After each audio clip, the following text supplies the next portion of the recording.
I'm going to say a little bit of history about myself and my family that we came from to say why I've done what I've done.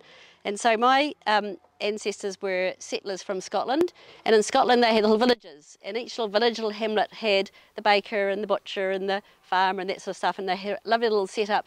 But what happened was industrialisation came, and they had to choose either to become a big farm and join up to feed the cities, or to stay poor in their little rural area because the city food was cheaper, you know, all the big things were cheaper, or to immigrate. So they came to Southland, and they came in 1866 because the Southland was inland South was kind of gifted in a way, not really, to Captain Howell, who married a local Maori princess. So he put his ship's captain on one farm, his best mate another, his, we know where he was on the other one, but they weren't farmers. Some of them were quite young. And so there's a lovely e-book called A Description of the Province of Southland, and it was written in Invercargill to say to Scotlanders, please come to Southland, come and work on these big farms, because I don't know how to do it, and after 3 years you can have a piece of the farm. And so they, the Becks and Aitons did this, and they came in the 1860s, and the Becks girl and the Becks boy, they fell in love, and they were my great-grandparents. But when after they worked for that book had everything they needed. So when you came here, there was no roads, there was no shops, there was nothing at all. And that book exactly how to come to Southland back in the day and how to live. What you plant the first year, the second year, how many pots you need, what not to bring. It's incredible. So it's an e-book you can research. It's well worth looking at. So, and they did that then. And so I was really proud of that. And my great-grandmother and her sister, when they were 13 and 14, they went to the farm piece they're given, and their job was to fence it, while the father worked for the main farm. And they had to walk across the farm, across the station to there and fence it. And they complained. And the father said, sheer laziness, but he got them a horse, so they could go there and back. And so that was the stock that I came from. And when I came back to, and I lived in, born in North Otago, but I came and lived in Drummond in central Southland, and I went to school with the beekeeper's daughter, the dairy farmer's daughter, you know, they were all there doing the same thing. And how that happened in Southland was that when the big stations were there, there's a guy, Mackenzie, and he was in politics, local body or national, not sure, but he said, there's going to be no hamlets, there's going to be no villages here, the farms are way too big. So he got a pencil and he drew a line right across Southland, it's called the 100 line, and he said below the 100 line, every farm must be 100 acres, and above the 100 line, they could be 200 acres. And that's what created the villages. And suddenly there were schools everywhere. Every 5 miles or 10 miles there's a school. When there's a school, there became a hall, there became a community, there became, you know, a butcher, a baker, that kind of thing. And so it all became a lovely integrated place. And so when I was young, I thought that was real cool. That was just how it should be. I didn't think anything else. And then I went to university and came back to Riverton with a little baby and to settle. And I saw it's all gone. The big farms had come, and so all those little schools that used to be there used to be 26 schools in the Western Southland and 160 k's. There's only 5 left. And the school closed, therefore the hall wasn't used, they demolished it, therefore the food there was no longer food locally, there's no longer trading, the farms are too big, just like in Scotland, the whole pattern came back again. And so I was a bit grumpy about that because I thought that was a really good model, and someone has to start doing something, and so I decided that I was going to try and bring the villages back. And so I did a few things in between, but just basically the idea was that if we can get people to trade again, maybe the village will grow back again, maybe people could come back in the community. And so I decided we're going to have an online farmers market, and that we're going to get an electric vehicle, and we were going to pick up and drop off all around Western Southland and relocalise the food, get it to be local again. And the model is that the grower gets 100% off the sale price. And this is because we had people who were bringing stuff from, say, nightcaps to the Environment Centre to sell in our food co-op, and they had petrol miles.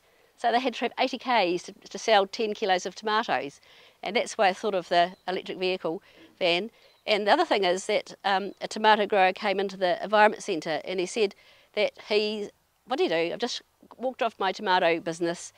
His grandfather used to get 70% of all the costs of the shop. So when you bought a kilo of tomatoes, he got 70% of the price. In his last like 5 years, they dropped it down to 50%. and he was really grumpy. How dare they drop it down so much, kind of thing. His son took over at 50, went down to 30%, and this guy went down to 20%, and he walked off after 5 years. He said, you can't do it. 20% and 80% is the shop price. They get 20%, so we have 100%. And so I applied for electric van through the Community Trust South, and they were fantastic and gave us half the price. And I went to ECA in the North, the Energy Efficiency Conservation Authority, and they said it wasn't value for money. They didn't give us the money for that. And then we had COVID came, and Great South said, "Did you get your electric van? You know, it's really important. This, you know, good emergency service."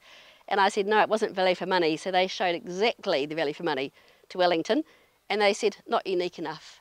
I didn't get it again. So I said to Community Trust, "Can we please keep that money and crowdfund?" And they said yes, so we did, and so we've got the van. So that's really great. And so it's really cool just to have that. And so we go around the market. We use Open Food Network software, and that's designed in Australia, and it's really good because originally it was for the whole of New Zealand, but they made it into a hub for us, so other hubs can do it. So wherever you are in New Zealand, or the world really, because it's a worldwide thing, you can have the system, and during the weekend the growers and producers put up what they've got, and then on Monday to Wednesday the market opens up and everyone buys from all over the Western Southland, and then on Thursday we drive the van around with volunteers and we pick up and drop off, and the 10% the growers pay more, buyers pays for electricity and accounting and that kind of thing, so they get 100%. And so at the moment we're trading usually between 1,000 and 2,000 a week in Western Southland, and we've got people shifting with being market gardeners and that sort of stuff to that area. And we recently teamed up, my daughter's got a group called Village Agrarians, and they are working to get young people who can't afford land, match them up with jobs on the land, like market gardeners who want workers and things. Also people who are too old to look after their land, they match up someone who can look after it for them. So instead of selling your farm, get some young people who can't afford land, and they'll work your farm and feed you and do things to help. And so that's really cool. So they did market garden courses around Western Southland, and so it's really lovely to see people don't have to go more than 5 k's to trade and 5 k's to sell, and that means that they meet each other, and it started to be that community gain. And people say, "Oh, where are you? I've been here 8 years, I've been 3. Oh, we're neighbours," that kind of thing. And so it's really nice. So I believe that as a future project, that's really cool to get onto the food, and they want the supermarket duplicity to go away. And so I think that's the way, buy off each other, and there's no middleman, no GST unless you sell more than 60 k's. And I had one big battle, and that was with the District Council's Environment Health Officer, who said to me that I can't do it. Every single little grower and buyer, whether it's 1 cabbage or 20 or whatever, they have to register with MPI. It costs $420 each year. They've got to be inspected and all this sort of stuff. And I says, no. I said, it's not. I said, we're buying off each other, just like if you swap a cabbage over the fence, for heaven's sake. And I said that that it's just the van is just the courier. He didn't agree with me. He got a lawyer in Dunedin who agreed with him. And then COVID came back again, and the van arrived in August, and he said, "I'm not allowed to do it." And I said, "I am. Bad luck." And I said, that is our right as rural people to be able to trade. It's nothing to do with the government and money and specialties. And if someone's trading and they give you something dodgy, you won't buy off them again, so you judge by the buyers. That there's going to be a famine in 2 years' time in Southland, and you'll, name it down in history, is going to stop local growers coming along and happening. And I sort of gave them my grandmotherly growliness, and then he got a bit worried about it, so he rang up the head office and said about this problem person in Southland want to do this, and they said, "Yeah, that's right, that the van is just the courier, that's fine." And so it's really cool to have won that battle. He left that job after that. He works for someone else now. But I just think it was. Did a story on this, and the headline said something like, "Women willing to go to jail for principle." And so then there's a group called New Zealand Food Summit, because United Nations told all of the United Nations countries there's going to be a food crisis coming up really soon to get onto your local producers. And so I was on that. I'm in that summit, so we meet twice a year, and it's with people, university lecturers, and quite people involved in this kind of field. And it's really nice to, I'm sort of one of them with a solution, but it's really cool. And so through that, I made a document, paper, presented it to all of them, and so it says exactly all the emails I went with my health person and all the things that I went through to make it happen, and so no one else has to do the same thing. And so the thing that surprised me the most was all throughout New Zealand is these circles. So if you go Waka, Catlins, Te Cluth is another circle. We've got the Western South, we've got a Central Southland, a Northern Southland circle. And they're our original trading routes. So they're all sealed, they're lovely roads, they're really quiet. And what we did, instead of working in circles and being self-sufficient as an area, we all go to the city, to the supermarkets and back. And when you go to the supermarkets, the money just goes away to Australia or wherever. You don't see it locally. So when you buy off each other, like there's some people who are earning about $200 a week from their sales, and they live in the middle of nowhere in Western Southland. And so that's money that goes back to the people. And I think it's really nice to do that. And so as you are going about your purchases, you've got to think about who's benefiting the most. You know, can I get it locally? And so we started a food co-op about 30 years ago. And the thing is, we buy local first, then Southland, then South Island, then New Zealand, and then the world. It's always been our thing. So we probably have about $50,000 of local sales through our Environment Centre as well. So our Environment Centre Riverton has been going for 27 years in May, and as a base for our food co-op, an estuary care group and a gardening group, because back in the day, when we first came to Riverton, Robert was from Nelson, and he thought Southlanders were too conservative, and there's only white bread in the shops, and there's no one really like so cool as Nelson people down here. And so I wanted to stay, and so the president of the Soil and Health, which is Organic New Zealand, was coming to speak in Invercargill. So I rang him up and said, can you speak in Riverton when you're down here? Because we had a wee baby, we were fighting who's going to go and hear him. And he said, yes, he's free the next night. Have you got a group there? And I said, yep. Thinking quickly I could get a group. So I advertised in the school newsletter and put it in the shop windows and got 6 friends to come along. And I thought put out 12 seats kind of thing. So we spoke to Invercargill and 26 people came, which was pretty amazing for Southland. This is in 88. And when he came to Riverton, 57 people came out of 1,000 people. And it was like, oh, all these people. And he said, wow, what an amazing group you've got here. What are you called? And I said, the Riverton Organic Group. And why it was good was half them were the old people, and the old people were had saved their seeds, had compost and all that stuff.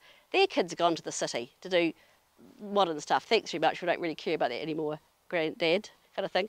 And the other half were us young families who came to Riverton because land was cheap. We bought 2 acres for $6,000, and we paid too much at that time. And so the other half were us families who thought it was a good place to live, cheap place for our families and things. And that's when Robert agreed to buy that land and stay kind of thing. So we went from strength to strength, and so there was a lot of people. And even though organic stuff was a wee bit odd, there was enough of us to be a group, and we didn't care. No, we had more friends than the people who didn't like us. So it was, you know, we were a really good group. Lots of talks and garden visits and things. And so all that knowledge that we got, we've saved. We wrote it out, typed it out, and now we've got an electronic form, and we're sharing it out. And so now it's that time for those people who taught us, the grandparents of that time. We're now grandparents, and it's our turn now to share that knowledge. And so we have the Environment Centre, which is a great resource for sustainability. We have a seed savers group there that Henry Harrington gave us all his seeds. He's an old seed saver from Ojai. And basically, it's just the spot to go to if you need anything. People know that. So when COVID hit and people were out again, people came in and frenzied, getting all their information sheets, getting all their stuff. And but me do this for ages, they said. They had this big panic. And we used to sell king seeds, get an order like 3 times a year. Every week we had to do a king seeds order. And the compost just went out, and everyone just wanted to do that, and it hasn't stopped. So we've been really super busy ever since. And then, the thing now with all our stuff is it's now trendy. And so saving seeds is so important. You haven't got seeds, you haven't got food. And so we're starting up a seed enterprise. We want to pay people to grow seeds grown in southern New Zealand to sell to southern New Zealanders. So that's food security, but also with local vigour. We've also would like to do a community composting, so every town composts its own compost, and it's got its own soil things for growing. And we also would like to have 3 festivals a year, one for spring for growing you know, getting your seedlings in, grafting fruit trees, all the stuff that you need. Then autumn's a celebration of the harvest. We have a harvest festival, our 14th year this year, and then we also want to have one in winter with all the earth crust, spinning and weaving and felting and all those things that we've lost. So we really like to keep all those old skills because we think for the future it's going to be really, they're needed now, basically. And so one thing that's really cool is to think about cleaning your house without chemicals, because that's the thing that we forgot. And I told my grandmothers to use window lean and all this kind of stuff because I was modern, and when I was 13, 12 and 13 I was cleaning their windows. And then I realised after they died, actually we should be doing that. And so I've got this chart here, and we've sold about 5,000 around New Zealand so far. And it's just, it's really nice to have that resource. And so I know that 5,000 households have got that, and 5,000 people might think, oh, I might just use baking soda to do this. And so those things like that are so simple. And so my mission really is to say, think about how my ancestors came here and what they could survive with nothing. You're just using baking soda for, you know, toothpaste and deodorant and cleaning things, and they didn't have all the packets and bottles. And I just think if you clean your house for 100 years, there's going to be a pile as big as this, you know, this whole big paddock would just be all your plastic bottles that might not be recycled. And so it's all about going the best of the old, all the good things, but the best of the new with technology and things. I think it's really good to look back, to look forward. And so I'm really happy to be the one bringing that back knowledge through.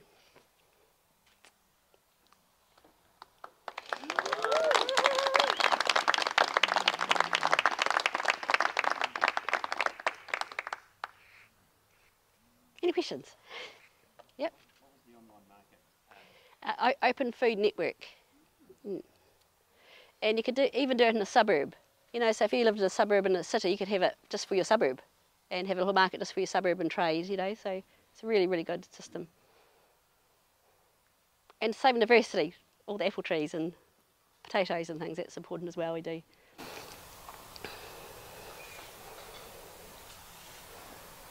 So you probably attracted other people around who are buying up land, that sort of thing, and the whole thing has grown around Riverton. Yep, and Western Southland. And so, unfortunately, the prices have gone up. You used to buy a house in Nightcats for $10,000 until recently, but it's got everywhere. I think I was part of that rise. Because people can now work technology in an isolated place. A lot of people come on the loop and actually work online, so they can be anywhere. And I think people think that Western Southland is a long way away from the rest of the world if things go wrong. So a lot of people are shifting in because of that. They think this is a good place to come. In my van, I want to do 3 loops.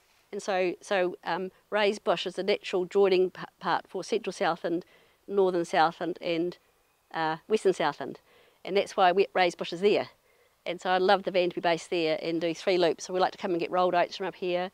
Thanks, Zeb, and then we'll send you some fish from Riverton, and we'll trade in the middle of what we can't do. So that's my vision for the next 2 years, is I'd like to have those 3 loops going. But look after your own stuff in Northern South, and we look after Western South, but then we trade our stuff we do really well with each other. And so we come, what do you call it? Tree field. Yep. Amazing, Robyn. Just sort of like zeroing in on there's no success without succession. What does it look like from here? We're really lucky. We've got young people on our committee at the centre. So, and my daughter, she's following on my lead. She's organising the Harvest Festival for next weekend and things, and her partner. So there's probably a third of our people will be under 30 in our team, and we have volunteers. Parents come with their little children, and then they grow up and they become a volunteer as well. So on Friday we have 15 kids come to our forest garden for a school day. Instead of being at school, the whole school goes off on Fridays, the high school, and so we have those students for a whole day every week, and they're just learning so much and becoming just so being part of the forest garden. And I served them up nettle soup and they all ate it. This is like week 5. Week 1 I gave them herb tea for the first time. Most of them wouldn't even drink it, and so now they want to know what's the herb tea this week. And so I think the young people are probably more aware than we are, because the young people are the ones who can't afford land. They've got to find ways to cope, and we've got 4 young people who shipped within the last 3 years who are putting out food gardens, you know, this young couples with kids and things. So I think there's definitely succession. Mm. I would love for there to be a north and south loop connected. What might the steps to creating that look like? So at the festival I'm going to say, who's a north and south who wants it? So basically you just say, I did a survey, I went round to the little townships, so I said, would you like this to happen? Would you like to be a buyer, a supplier, or both? And they just ticked the sheet, would like to help. And pre-COVID, the idea was to have a trading post, like someone's garage or a veranda or something in each town, because I didn't want people to have home deliveries like Countdown does. And so I wanted them to actually go to a place, meet each other, and maybe they might have a pop-up cafe when the van comes around or that sort of thing. And then COVID sort of put a thing on that had to be non-contact. And so this festival, I'm going to go back to that, who wants to help at each base. And so ideally the van will just come pick up, like these two, the train stations in the rural areas had 2 compartments. One was the outgoing and one was the ingoing. I like the van to pull up, drop off the outgoing stuff, pick up the incoming stuff to take on the loop, and the people there work together like used to the food couple of the old days and manage the produce and things. So it becomes, there's no work for any one person. It's not like the van does all the work, you know, the drivers. And so you just need to do that. Just survey your town. Who wants to buy? Who wants to sell? Who doesn't mind their place being the base for your area? So you need one at Ardlucy, you need one at Belford, one at Riversdale, one at Longridge, one at Waikaia, whatever. And then the van's only used 1 day a week. So we hope to charge it up, but then have it every second day doing a loop. So just waiting for someone to say, right, let's do it. Is it just fruit and veggies, Robyn, or are you moving into sort of honey and meat and things like that? Yeah, honey and meat too, yep. And bread, oyster mushrooms, jams, preserves, all that stuff. How far north are you talking about kind of making that link? Just because I spend a lot of time down in Riverton these days, I've seen how much busier it's got over the past few years. And a lot of that is like Central Otago, Wanaka, Queenstown, people coming down for surfing trips, that sort of thing. Yep. Do you think there's any way to like link that into that kind of bigger community as well, some of those larger communities? So they can come down, I say to people, you can order it on the loop as long as you come to get it from a base here. So if they can get to North and Southland, wherever the closest way is, there's no trouble. But I think it's really about self-sufficiency of our area first. I think I'd like us to be the model and get it doing really well. People say, hey, look, they've got the model. They've got the local food and stuff, you know, and then they can copy us. While it's becoming a tourism hub, it's like you can almost become known for being, you know, that type of community. Yeah. People from Queenstown would not only go down for holidays, but also have that in mind that they can go down and pick up their produce from there at the same time and kind of do that loop and kind of have like a multi-stop trip sort of thing. Yeah. Kills multiple birds at once. Yeah. And we hope that the loop around West and South, and it's called the Longwood Mountains, it goes around. We hope that there's a cafe at Ojai now, after not having one for any shots for years and years and years. The cafe, it's called Oasis, isn't it? Ojai Oasis. They have coffee and chili cheese rolls and stuff, you know. And I just hope that happens. I hope West and South becomes, oh, I would like doing this. I'll now have, you know, my real fruit ice cream in the little town, and people actually go around there as a tourist loop. And so on the Monday after the festival, I'm going taking a tour and visiting our heritage orchard parks, which we saved all the fruit trees of the early settlers at each little town, and visiting the market gardens and things, and just going around the loop. It's really scenic and really pretty. So I can see it becoming, highlighting all the uniqueness of living rural. And I think Central Southland and Northern Southland do the same thing. You've got so many little bits you can stop at and, you know, have picnics and things. And I just think it's up to us to make people come here and think, well, we should be rural. The future is rural. It's not in the cities. You know, we must come and join them or come and spend holidays down here. So I think economically and socially and environmental and all that stuff, it ticks every box for the future. So you've got this idea and you're working this idea, and so if you go onto that Open Food Network, has that got a template for other communities in different areas? Yes, absolutely. Yeah, absolutely. It was designed in Australia, and I was actually was trying to get I had some software people work with me to try and get it up. We couldn't do, we couldn't use that one because it was the whole of New Zealand, and so when you put our stuff up, the whole New Zealand could buy off it, you know what I mean? And so I asked if they could make it into a hub, which they did. So now anyone can start one up. So you just open a new hub, and so we open up just our West and Southland people. So if you're somewhere else, you can just open just your, you know, whatever it's Winton, for example, just have one in Winton. You just open it up and trade, and so it's a closed thing. And you, we can accept and not accept people, And so I had a lady who was importing herbs from Australia and wanting to sell herbs. But I said, it's not grown and produced locally, and that was the thing. And one person wanted us to stock everything in Hemahawea in the supermarket Riverton.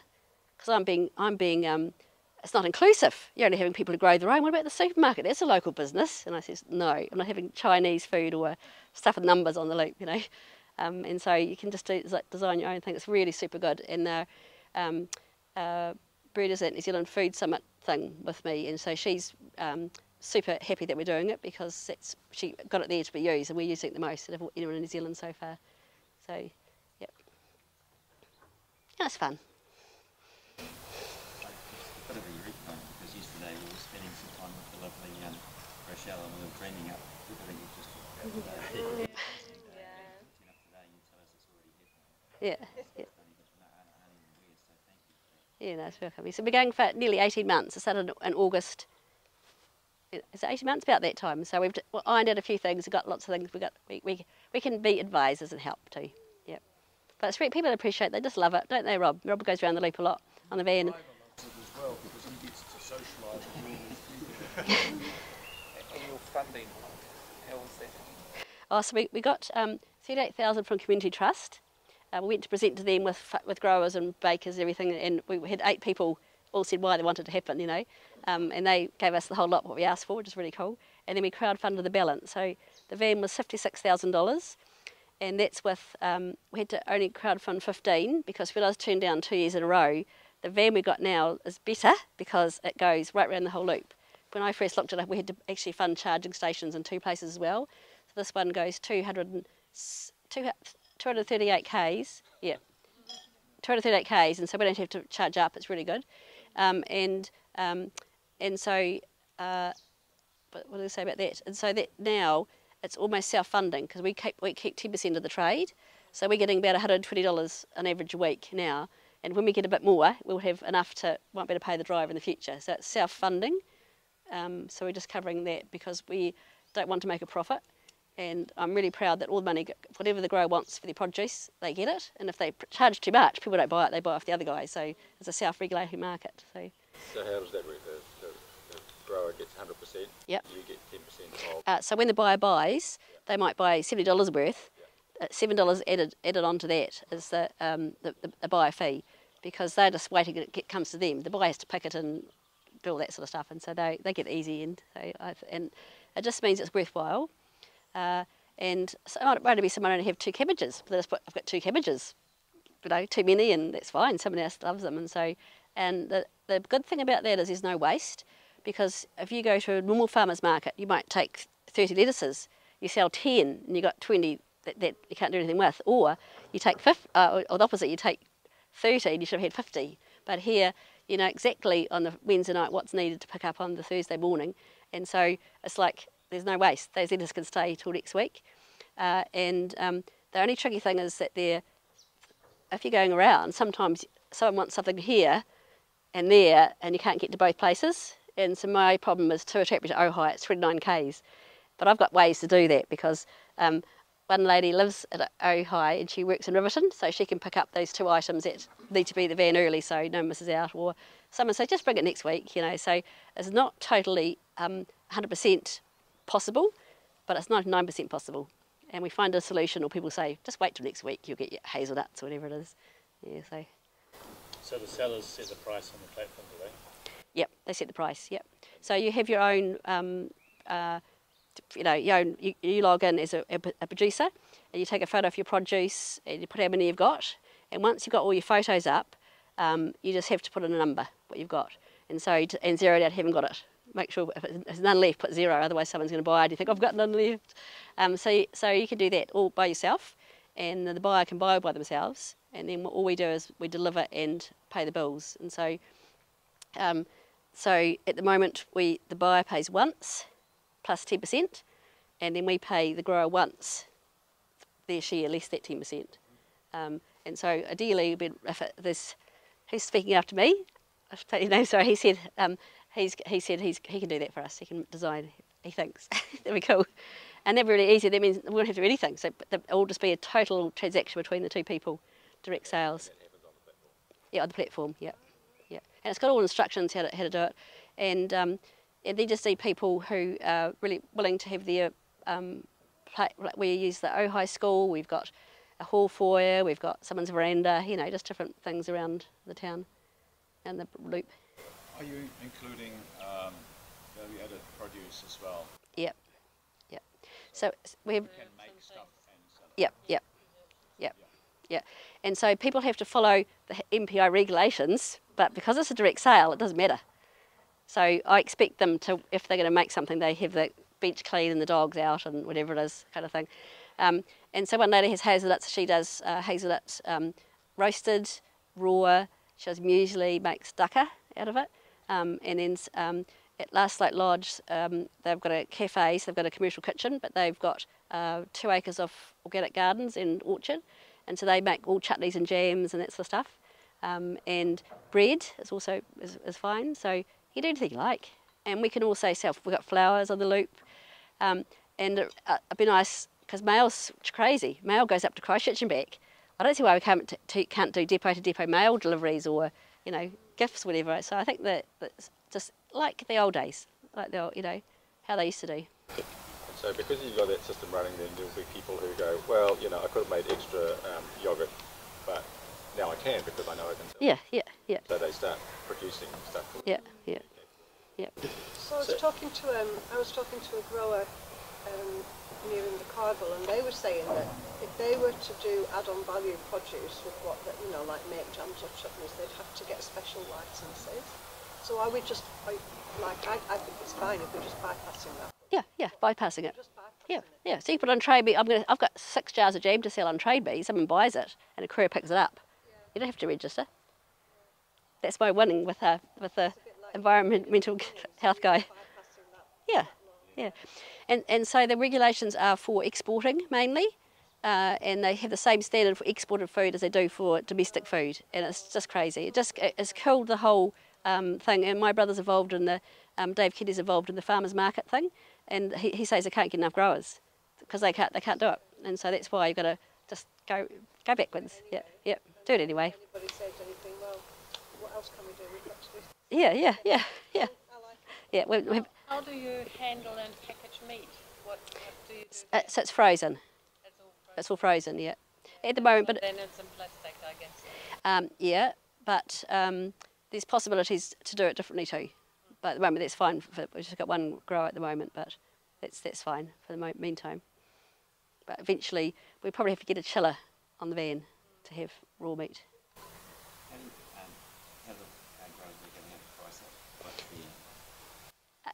If they put too much on it, it doesn't sell, and they go, oh, the other guys, I want $8 a kilo for my apples. Oh, somebody's else is selling them for $4.90, and somebody's selling them for $3, and you think, you know, you sort of self-regulating. Yeah. Can I just add to that? Generally, the growers are just a couple. They tend to ask way too little. So we kind of boost them up. And the other thing about that is because I've been doing some of the driving, I noticed that there's a particular couple who at the beginning were quite, not anxious, but they didn't know how much they could. You should see them now. And the joy, they come out to the gate with barrow load of extraordinary vegetables, and it's really a big thing in their lives. It makes people really happy. All the other stuff in.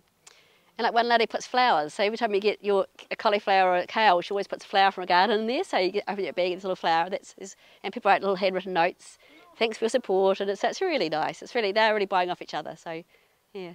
Well, you could even start to build tools in where it's actually giving people sort of a suggested price range for certain projects, you know, for that exact problem of people being anxious as to their own value. Giving them a way to feel that sense of confidence. Well, you put in a really low number, you know, just to make you aware this is the average price for this sort of item. Yeah, it could be. And it changes week by week, you know. Of course, so it's but quite, it could easily fluctuate and sort of match those things. What's the council response like to this operation? Is it supportive? Is it sort of negative, or not too sure? So initially that guy wouldn't let me do it, and I won. So he's good now. He hasn't come back to visit or even do anything, and he's left that job. So the new person doesn't even know we're doing it. The new person, he won't know we're doing it, unless it's Western Southland. And I'll show him around. It's all good, you know. The other thing we had to have scales. We had to have scales proper ones, you know. And they're quite dear, and so I bought one for the van, a really good one, and it's one that can be collaborated, and it's an official one.